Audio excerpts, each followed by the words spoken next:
I never thought the day would come when my own daughter would look at me and say words that felt like they pulled the floor out from under me. "You should probably stay somewhere else for a while," she said, her tone careful, almost tender, but the meaning behind the words was unmistakable. I froze for a moment, trying to let them land without reacting. It was strange how a simple sentence could rearrange everything you thought you knew about home, about family, about your place in your own life.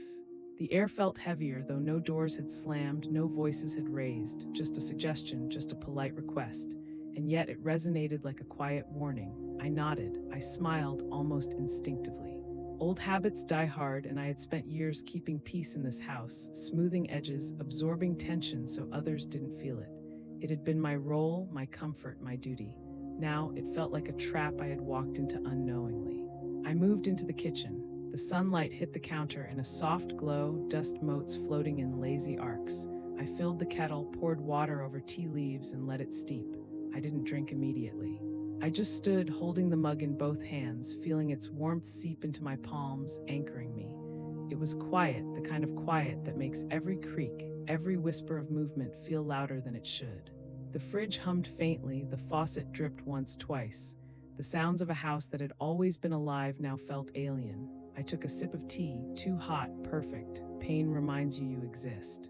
I looked around the kitchen, at the small scratches in the counter from years ago, at the faded spot on the floor near the sink where the mat had always sat. Each mark told a story. Each mark reminded me that I had been here, long before anyone questioned my presence. I thought about all the quiet contributions I had made, fixing things before they broke, paying bills quietly, listening more than speaking. I had assumed those actions would cement my place in this home, that my presence would always be acknowledged, never questioned, but I had been naive. Quiet service does not guarantee recognition. Sometimes it just guarantees invisibility. The day moved slowly. I went from room to room, touching familiar surfaces, inhaling familiar scents, noting the way the sunlight changed across the walls as the hours passed. I didn't pack, I didn't make plans. I simply moved as one might in a museum, appreciating the space, understanding the fragility of what I had always taken for granted. I thought about her words repeatedly. Stay somewhere else for a while, a temporary suggestion or a permanent shift in our relationship. There was no way to know yet. I decided to wait, to observe, to feel the implications before responding. Hasty action could worsen the situation. Calm deliberation was my weapon. I walked to my bedroom, my sanctuary of decades. I sat on the edge of the bed, staring at the stack of papers I had intended to sort, the unwashed mug from last night still on the dresser, the jacket casually draped over the chair. These ordinary objects suddenly seemed symbolic, symbols of a life that had been unquestioned, now suddenly negotiable. I remembered other moments of subtle erasure, invitations overlooked, my opinions discounted, my presence tolerated but not required. I had often accepted this as part of life, as a gentle way of keeping harmony, but now acceptance felt like complicity. The house shifted with the sun, shadows stretched across the floorboards. I sat in silence, the tea long gone cold, and realized that I still had choices. The choice to leave quietly, preserving temporary peace. The choice to assert my presence quietly but firmly before the day ended. I tried calling her. No answer. I debated sending a message. What could I say that I understood but also mattered? That silence had consequences. Words felt insufficient. Actions would speak louder. Hours passed. I moved slowly through the living room, dusting lightly, rearranging nothing but noticing everything. Every sound, every light shift, every familiar smell reminded me that I was still here, still capable, still relevant if I chose to be. By evening, the house settled into shadows. The quiet deepened. I sat by the window, watching the street outside, cars passing, neighbors laughing, oblivious to the seismic shift within these walls. Home was still home, but I understood now that home is not just the space, but the acknowledgement of one's place within it. And that acknowledgement had been questioned. I let myself breathe slowly, deeply. I reminded myself that patience had been my strategy for decades, that careful observation had been my strength. And now those skills would be tested, not with words, not with noise, but with deliberate, quiet choices. I knew leaving without a plan would be surrender. Remaining without asserting boundaries would be erasure. I had to find the balance. The quiet, final response that would reclaim my dignity without creating unnecessary conflict. I stayed at the table long into the evening, sipping the remnants of tea, thinking, observing, planning. Shadows lengthened, the hum of the refrigerator grew familiar again, the house breathed around me. I realized that calm was not weakness, and silence could be powerful if wielded with intention. Tonight, I would sleep knowing I still had control over what came next. Tomorrow, the decisions would begin. And those decisions would define more than just the walls I walked through. They would define the respect I commanded quietly, finally, and irrevocably.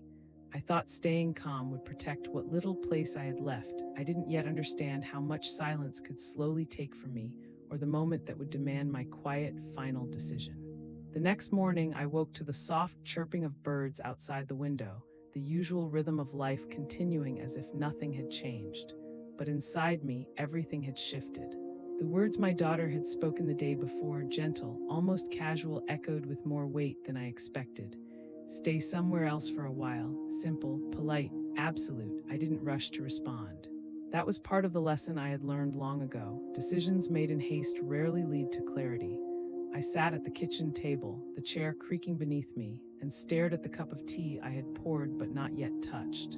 I watched the steam curl upward, twisting lazily toward the ceiling, as though it carried away some fragment of my worry. The house was quiet, almost too quiet. The absence of routine conversation made the walls feel wider, the rooms emptier. I thought about the times I had filled those spaces with laughter, with conversation, with quiet guidance that often went unnoticed. That guidance had been my way of keeping the household together, my invisible thread tying everyone's days into a rhythm they no longer seemed to notice, or perhaps no longer needed me to notice.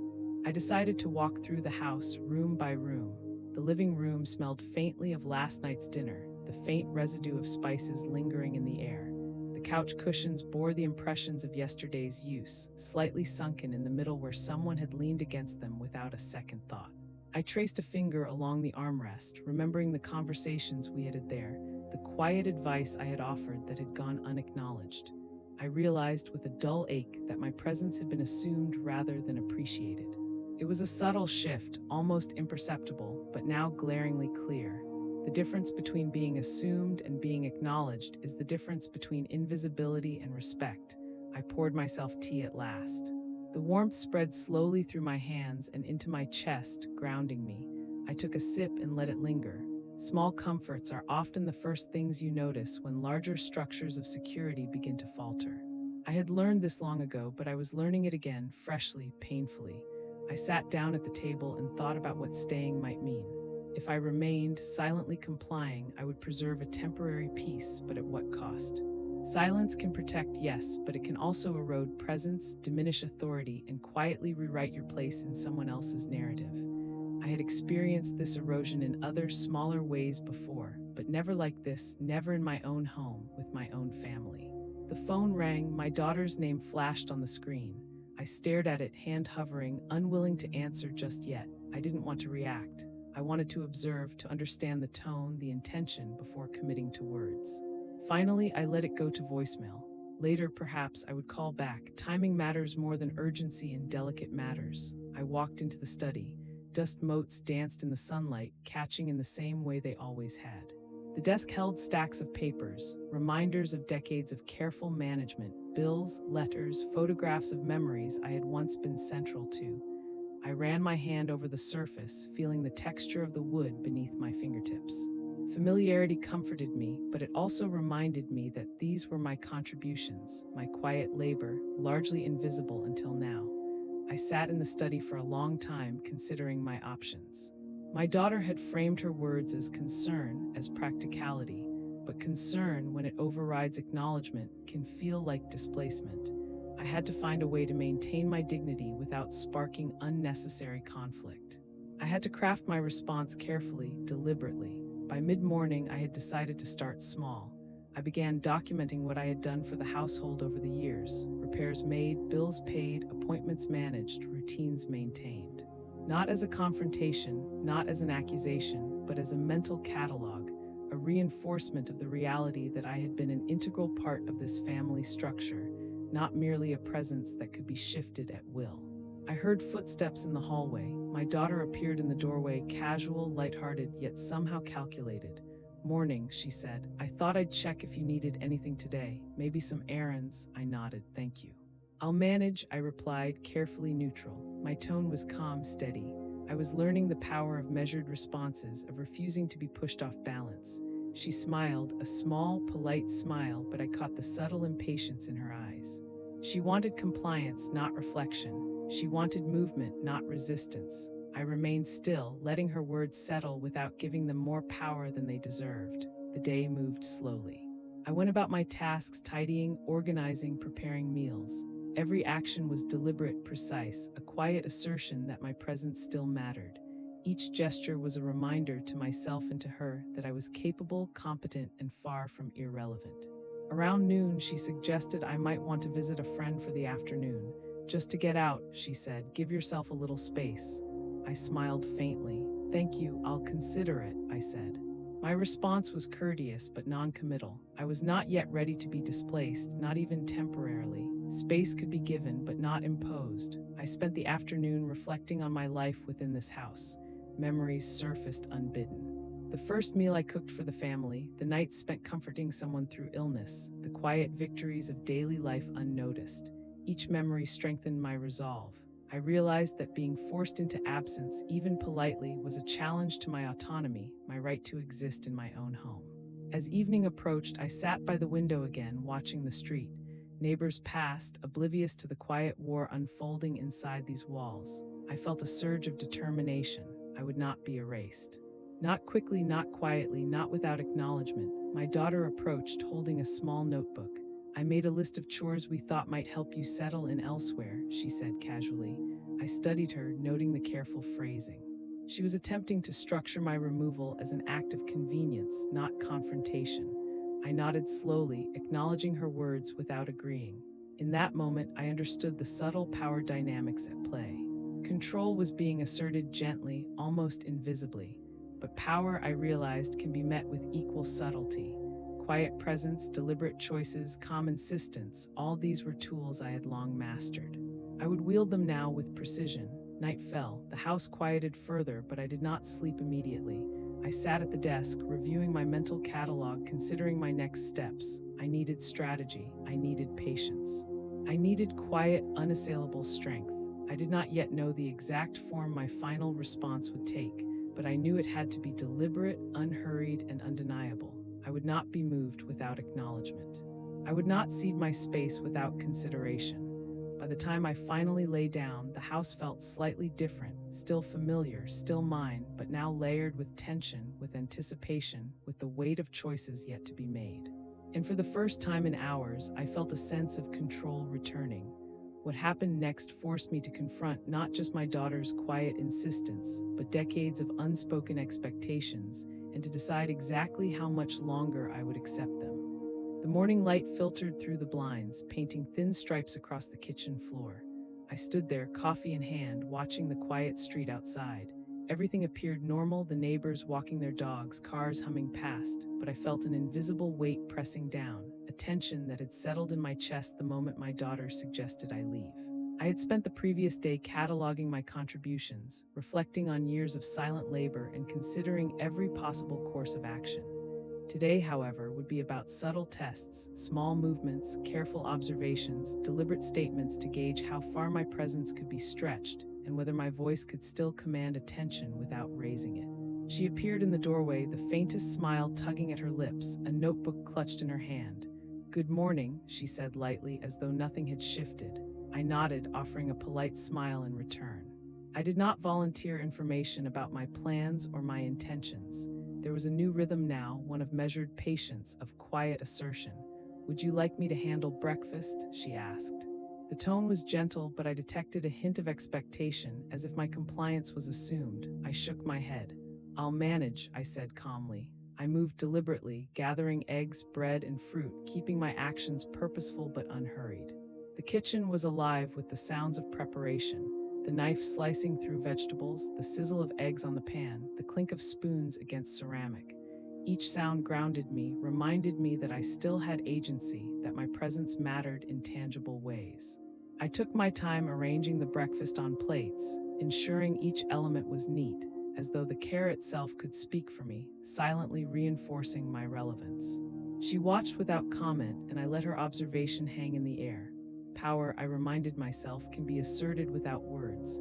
Over coffee, I casually mentioned an upcoming community event I was interested in attending, fully aware that she might suggest it was an opportunity to get out of the house. She nodded, polite but wary, and did not press. The moment was small, seemingly insignificant, but each small assertion was a brick in the wall I was quietly constructing around my dignity. After breakfast, I moved to the living room, carrying a notebook. I began jotting down a timeline of responsibilities and routines I had maintained in the house, not as a confrontation, but as a mental map. Every doctor's appointment scheduled, every bill paid, every repair made, it was evidence of my steady, indispensable presence.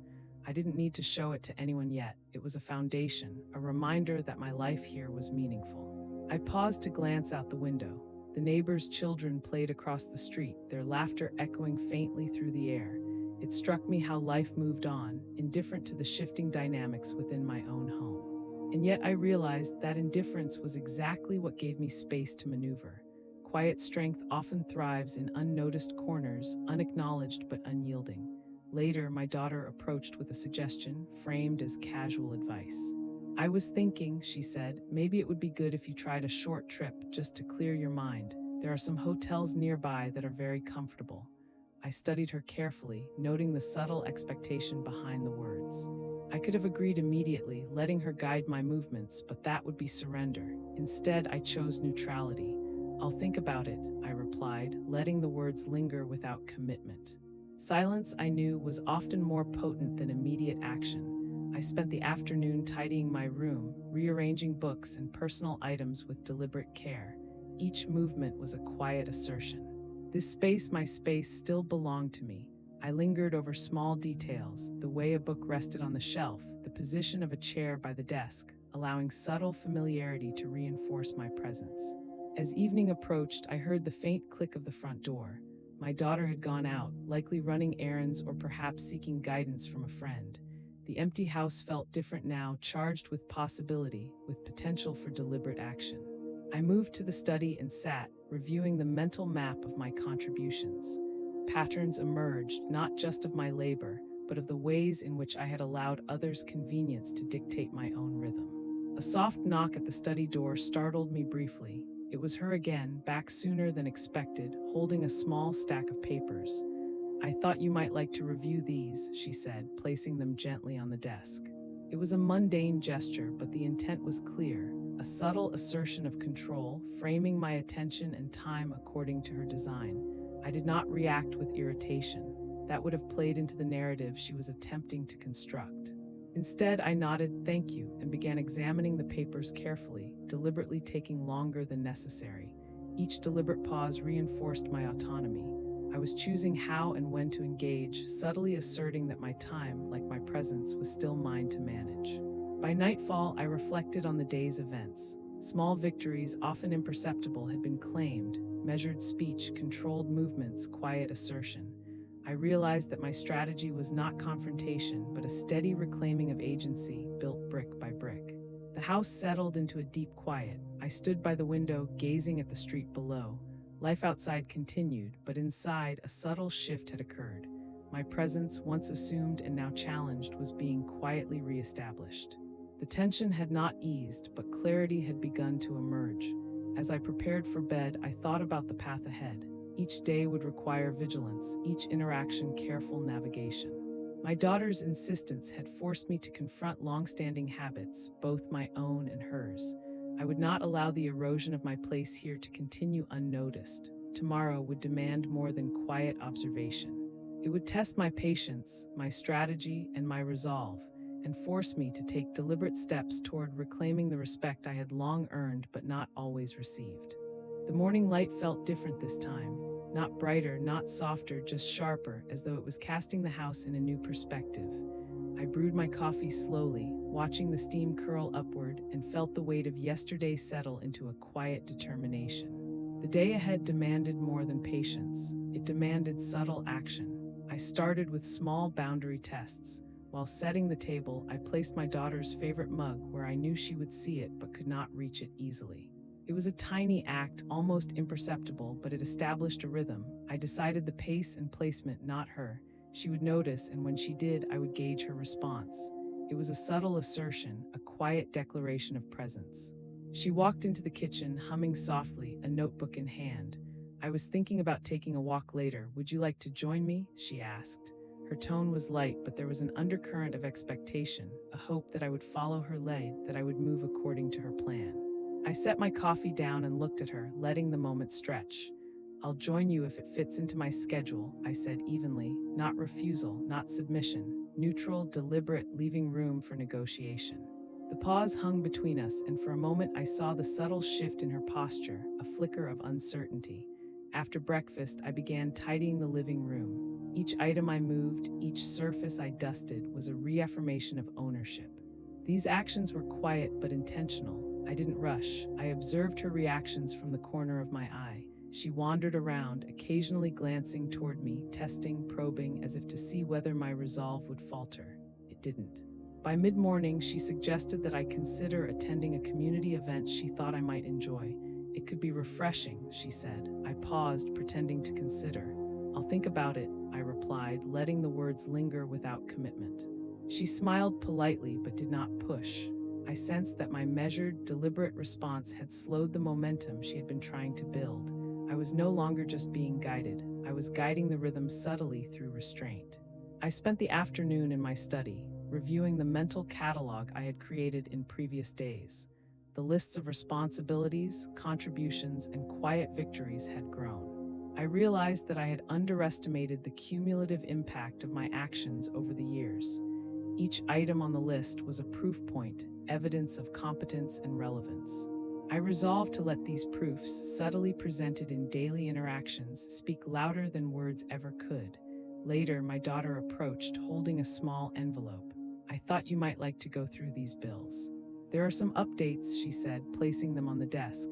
The gesture, though polite, was layered with implication. She was framing my attention and time, asserting subtle control. I acknowledged her with a nod. "Thank you," I said, and began reviewing the bills at my own pace. I made notes in the margins, crossed out redundancies, organized them for clarity. Every deliberate action reinforced my autonomy. My daughter watched quietly, clearly noting that my engagement was no longer dictated solely by her prompts. By evening, I had implemented more deliberate small victories. I rearranged the kitchen counter, positioning items in a way that made my routines more efficient. I left a note by the coffee maker, refilled and ready for use. It was a minor gesture, but it signaled presence and preparedness without confrontation. The house had shifted subtly. The atmosphere, once dominated by her expectation, now carried a quiet tension, a balance in the unspoken struggle for autonomy. I understood that change was incremental. It required patience, careful observation, and calculated responses. As night fell, I sat by the window, coffee mug in hand, reflecting on the day. I realized that quiet action, deliberate presence, and measured restraint were not passive. They were strategies of influence, soft power that did not require noise, anger, or confrontation. I felt a small sense of triumph in knowing that I had begun to reclaim my position without escalating conflict. The day had taught me that boundaries, when asserted subtly and consistently, could command respect even in silence. I thought about the future. Each interaction, each suggestion, each gentle attempt at displacement would now meet a quiet but deliberate counterweight. I had begun to build a rhythm where my presence and my decisions were acknowledged, even if silently. I moved through the house one last time before bed, noting the familiar textures and scents, the soft hum of appliances, the muted shadows of furniture. Everything was unchanged, yet entirely different. The quiet assertion of my autonomy had begun, and it had been enough to shift the underlying tension. Tomorrow, the subtle power dynamics would be tested further, as my daughter's quiet insistence would escalate, and I would be forced to confront the consequences of allowing space for both respect and resistance. The morning began quietly, with the familiar hum of the refrigerator and the soft light filtering through the blinds. But beneath the calm exterior, a subtle tension lingered, like a faint vibration in the air. I could feel it in my chest, the lingering awareness that every action I took today could either reinforce my presence or erode it further. My daughter's request to leave had settled into the background of our home, but its shadow remained, shaping each moment, each decision. I started the day methodically, preparing breakfast with the deliberate slowness I had been cultivating. Each movement carried intention, folding napkins, arranging plates, ensuring the mugs were clean and upright. These small acts, repeated over years, had once been unnoticed. Now they served a dual purpose, tending to the household and asserting my quiet authority. She entered the kitchen with a notebook in hand, casually leaning against the counter. "I was thinking about organizing some of the closets this week," she said. Her tone was light, almost conversational, but the underlying message was clear. She wanted to structure my space, my movements, according to her design. I looked at her without haste. "That could be useful," I said. "I'll start with my room and we can coordinate afterward." There was no hesitation in my tone, no deference, just calm acknowledgement. This was a subtle reclaiming of control. I was agreeing, but on my terms, setting the rhythm of action rather than following hers blindly. After breakfast, I moved through the house, taking note of small inefficiencies, items out of place, clutter that had accumulated unnoticed. I corrected them quietly, deliberately, leaving evidence of my careful attention in plain sight. Every rearranged object, every dusted surface, every carefully placed book was a silent statement. My presence mattered, and it was capable of order and clarity. By late morning, my daughter suggested I might enjoy a walk in the park nearby. The tone was again polite, almost caring, but it was layered with the same expectation that I would leave the house on her schedule. I paused, taking a deliberate sip of my tea, letting the warmth anchor me. "I'll go after I finish here," I said. The words were neutral yet deliberate. I was setting boundaries without confrontation, reclaiming autonomy through measured language. The day progressed slowly, deliberately.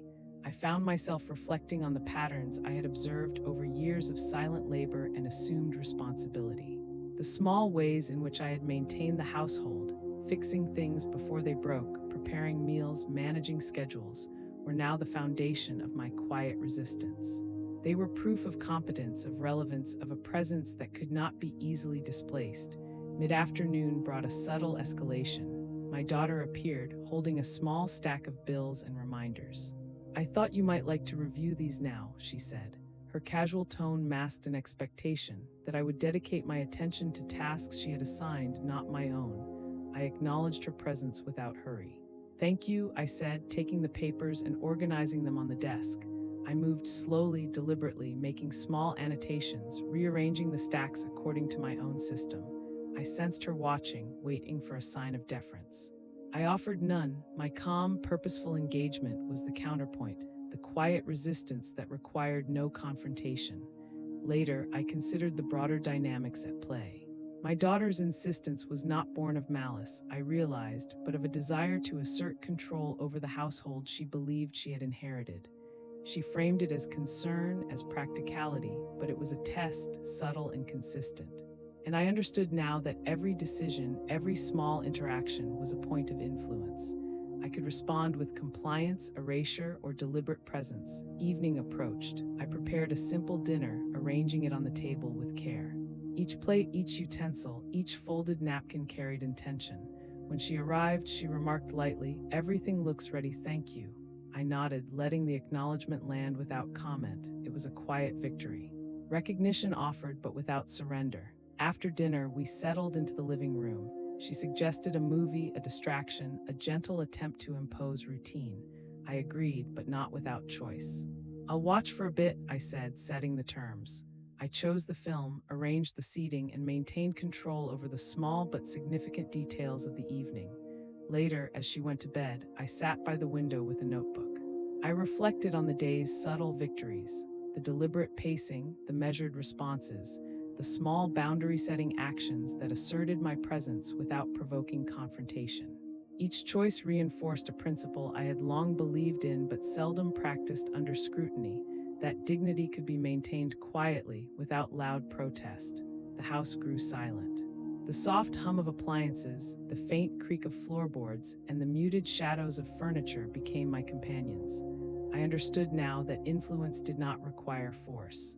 It required consistency, patience, and a quiet insistence on being seen and acknowledged. I reviewed my mental catalog of contributions and interactions. Each day, each deliberate action, each assertion of autonomy was building towards something larger. A reclamation of respect and place within the home. I realized that my daughter's subtle insistence had inadvertently given me the opportunity to test and refine my strategies. The quiet struggle was shaping me as much as it was shaping her perception. By bedtime, I felt a small, steady sense of accomplishment. Today had been about asserting presence without conflict, reclaiming space without confrontation, and establishing a rhythm where my voice, though quiet, carried weight. I knew the coming days would demand more, that the tension would escalate, and that my resolve would be tested further. But I also knew that patience, strategy, and deliberate action were now firmly on my side. Tomorrow, the quiet tension would deepen. The subtle power struggle would intensify, and I would face a moment that required not just patience, but a deliberate move that could shift the dynamics irreversibly. Morning arrived with a chill in the air that made the sunlight feel sharper, more insistent. I stood by the window with a cup of coffee, watching the street come alive with movement. People passed, oblivious to the invisible tensions playing out within my home. I, however, could feel it acutely, the subtle shifts, the quiet assertions, the unspoken negotiations of presence and autonomy. I began the day with deliberate care, preparing breakfast in a methodical rhythm. Each motion, cracking eggs, toasting bread, arranging the table, was purposeful. I allowed my daughter to notice, to observe, without making overt commentary. It was part of the strategy. Let recognition of my presence come naturally, rather than forcing acknowledgement. Quiet influence often works best when it is not demanded, when it settles slowly into perception. She entered the kitchen mid-morning, holding a folded list. "I thought it might help if we coordinated some of the house tasks for today," she said, her tone light but pointed, carrying the weight of expectation. I glanced at the list casually, nodding.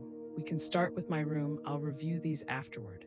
I spoke evenly, deliberately, signaling that while I acknowledged her input, I was leading the pace of engagement. The hours that followed were an exercise in quiet control. I moved through each room, reorganizing, adjusting, and subtly correcting inefficiencies. Each small act, the repositioning of a chair, the dusting of a shelf, the alignment of papers, was an assertion of competence and presence. I was reclaiming ownership through routine, demonstrating value without confrontation. Around midday, she suggested that I might enjoy stepping out for a brief visit to a friend. It was the familiar invitation to vacate the space, cloaked in concern. I smiled faintly.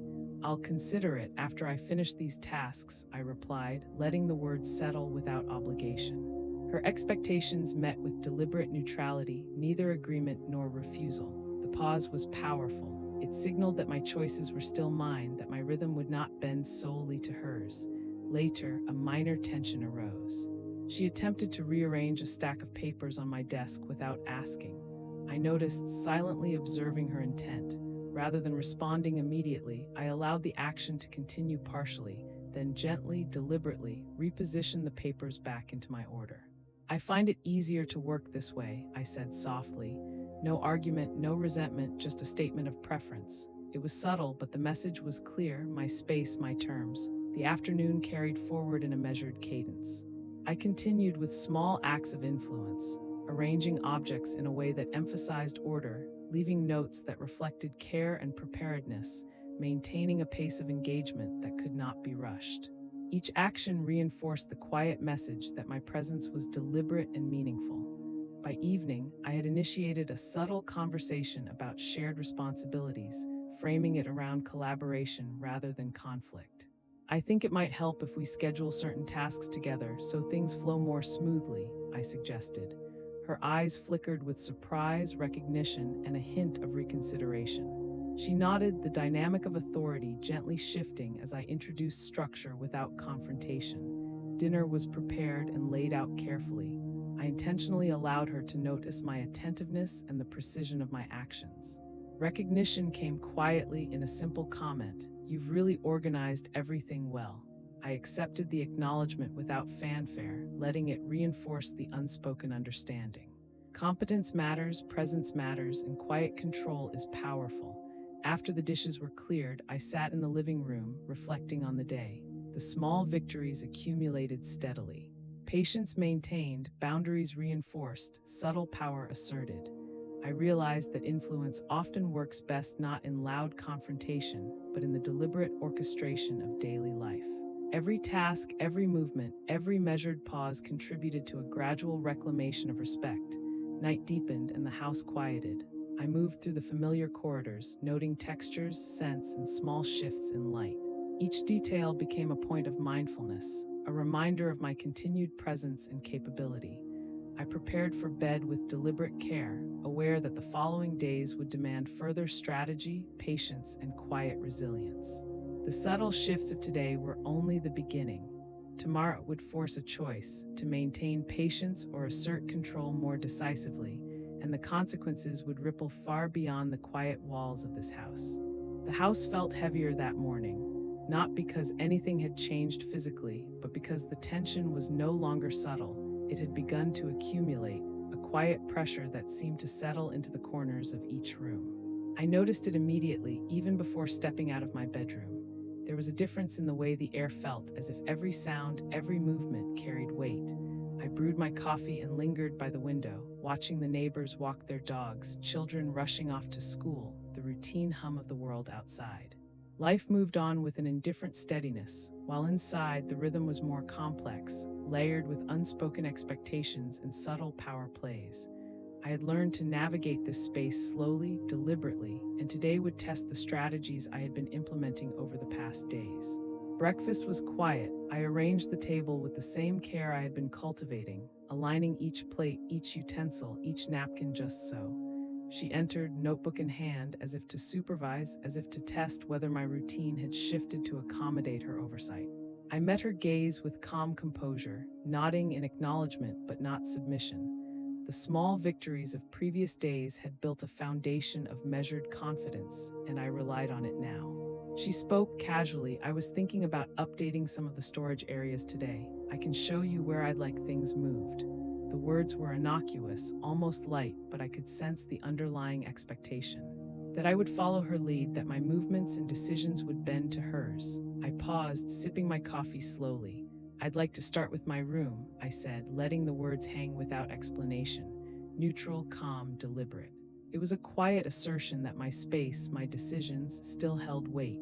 She nodded, perhaps recognizing that the rhythm of control was no longer entirely hers to dictate. The morning passed with deliberate actions. I moved through the house, making adjustments to the environment in ways that reinforced my presence without confrontation. I repositioned chairs, straightened shelves, and left small notes reminding us of schedules and routines. Each subtle act was layered with intention, quietly reinforcing that I was not absent, not passive, not irrelevant. Midday brought the first real test of resistance. She attempted to rearrange a set of papers on my desk without consulting me. I noticed immediately, observing the slight tension in her posture, the carefulness in her movements. Instead of reacting with impatience, I allowed her to start, then gently repositioned the papers back to my order. I find it easier to keep track this way, I said softly, without accusation. No argument, no confrontation, just a clear statement of preference. The message was received, visible in the subtle shift of her expression. Lunch was a quiet affair. I maintained deliberate pacing, allowing her to initiate conversation while I carefully guided the topics, weaving subtle reminders of my autonomy into our discussion. I was thinking of calling the electrician tomorrow for the light in the hallway, I mentioned. She paused, considering, then nodded. It was a small assertion, but a clear demonstration that I was still making decisions, setting priorities, and managing responsibilities. The afternoon continued with a delicate balance of engagement and observation. I began preparing a small area in the living room for a project I had wanted to start for weeks, organizing old photographs and documents. It was not just a personal task, but a symbolic reclamation of space and focus. She noticed, offering a comment of mild surprise, which I accepted with a nod. Recognition, subtle yet significant, was beginning to shift in my favor. By early evening, I suggested a collaborative task, a shared effort to organize certain household items. If we work together on this, I said, we can make it flow more smoothly and finish sooner. The tone was cooperative, not confrontational, yet it established my leadership subtly. She accepted, though cautiously, clearly sensing that my influence was growing through calm, deliberate guidance rather than forceful assertion. Dinner was prepared with the same careful attention as always. I arranged the table and presented the meal, ensuring that small gestures of care and precision were visible. She commented on the neatness, the thoughtfulness, and I allowed the acknowledgement to settle, unspoken but significant. Small victories accumulated were now tangible. My presence could no longer be ignored or casually redirected. After dinner, I moved to the living room, reviewing notes and plans for the upcoming week. I reflected on the day's subtle power shifts. Each interaction, each measured response, each deliberate action had chipped away at the initial displacement I had felt. Quiet strategies, patience, and consistent assertion were gradually reshaping the household dynamics. Night fell and the house settled into a heavy silence. I walked through each room, noting textures, light, and shadows, feeling the environment respond to my careful attention. My daughter had begun to recognize, albeit unconsciously, that influence could exist without noise, and that respect, when cultivated patiently, could be reclaimed. Tomorrow, the stakes would rise further. Small victories would be tested, subtle resistances challenged, and I would face a moment demanding not just patience but decisive, quiet action, one that could shift the balance permanently. The morning light seeped into the bedroom, soft and golden, but the calm it suggested belied the tension lingering in the house. I woke with a quiet awareness that today would not be like the others.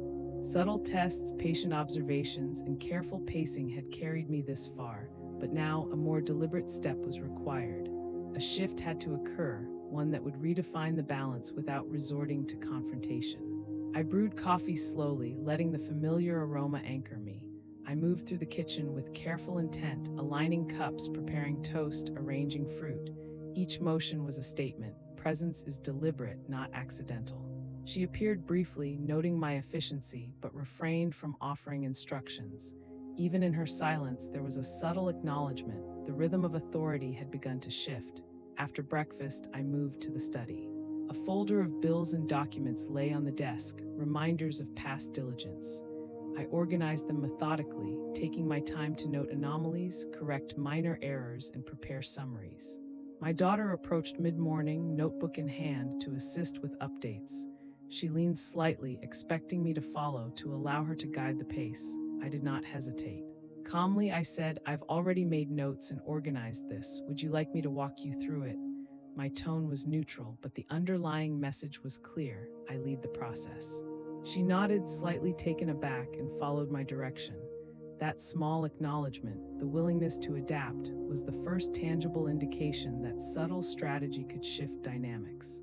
Midday, I noticed a pattern that had become increasingly clear over the past week.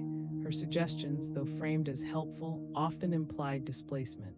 I decided to reclaim not just tasks but agency.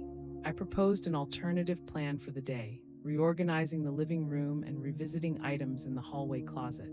"I think this approach will be more efficient," I said. She hesitated, considered, then allowed it. No confrontation, just a quiet, undeniable assertion of my method. Lunch was subdued. We shared a simple meal, exchanging light conversation. I wove subtle reminders of autonomy into our dialogue. "I'll call the handyman tomorrow to fix the cabinet hinges," I said casually. She nodded, acknowledging the decision without debate.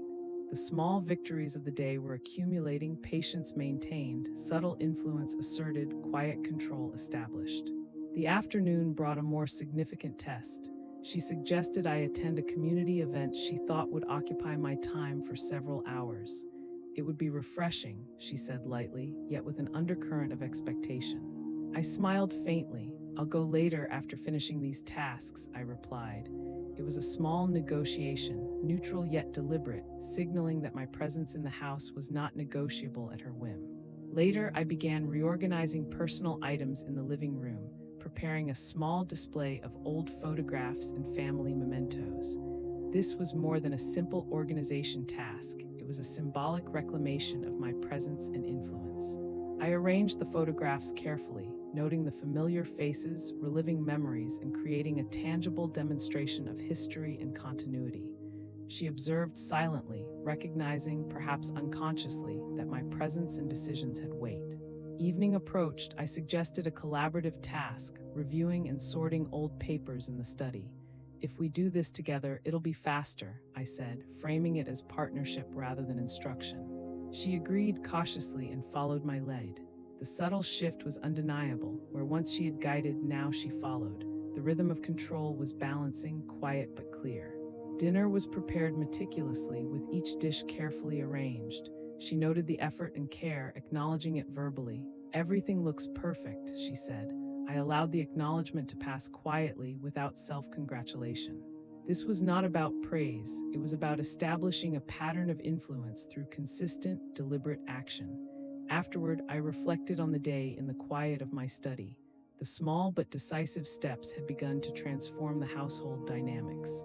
Patience, strategic assertion, and careful observation had culminated in the first tangible shift of control. The house, once subtly dictated by her expectations, now carried traces of my quiet authority. Night settled.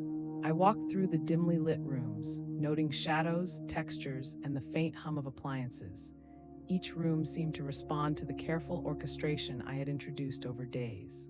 My presence, once challenged, was now quietly affirmed. The subtle power struggle was moving steadily toward resolution, and I could feel the inevitability of a final shift approaching. Tomorrow would bring a confrontation of sorts, not loud, not aggressive, but a necessary moment where my quiet strategies would be tested against active resistance. The decisions I made then would shape the final balance in the house. The house felt charged that morning, though nothing had changed physically. It was the quiet before a storm, a tension that had been building steadily over the past days.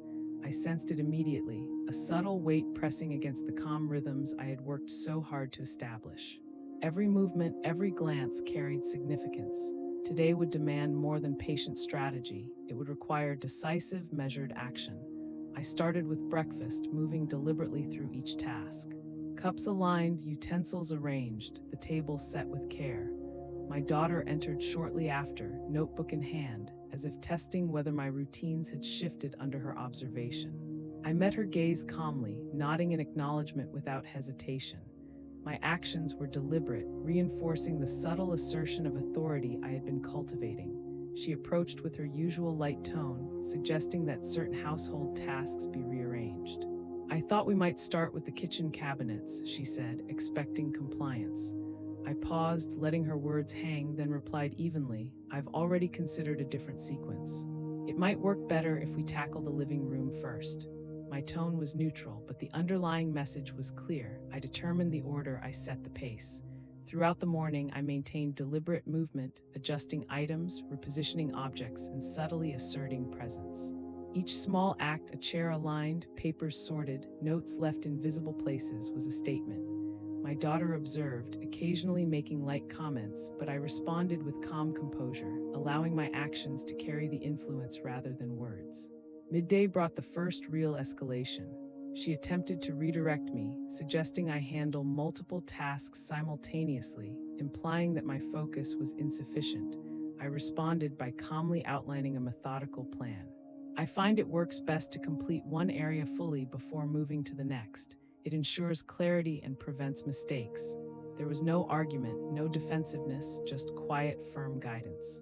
The subtle power dynamics shifted incrementally. She adjusted, realizing that my approach would not be hurried or dictated. Later, I proposed a shared project, reorganizing the hallway closet and sorting items for storage. I framed it as collaboration, emphasizing efficiency and mutual benefit. "We can do this together and finish faster," I said. She agreed cautiously, and we began. The atmosphere shifted subtly, the rhythm of influence balanced, but clearly my presence and decision-making had become central. The afternoon introduced a small test of patience. A minor disagreement arose over the placement of household items. She suggested one arrangement, I proposed another. I listened carefully, acknowledged her perspective, then calmly explained my reasoning, demonstrating practicality and long-term foresight. Eventually, she conceded, perhaps recognizing that my measured approach ensured greater stability and order. By evening, I had further reinforced quiet control through deliberate gestures. preparing a well-organized dinner, arranging plates with precision, ensuring comfort in small but visible ways. She noted the effort, acknowledging it verbally. Everything feels organized and thoughtful. I accepted the recognition with silent composure. Each acknowledgement, however small, reinforced the subtle authority I had been building without confrontation. After dinner, I suggested reviewing tasks for the upcoming week, framing it as mutual planning rather than instruction. She followed my lead, and the dialogue flowed without tension. I realized that the cumulative effect of patience, observation, and deliberate assertion had created a pattern. Influence achieved not through conflict, but through consistent, quiet presence. Later that night, I walked through the house, noting details, the textures of furniture, the faint hum of appliances, the soft glow of lamps. Everything felt different, not in arrangement, not in physical change, but in atmosphere. The subtle power struggle had reached its peak. The household now reflected a balance, a quiet acknowledgement of my competence and presence.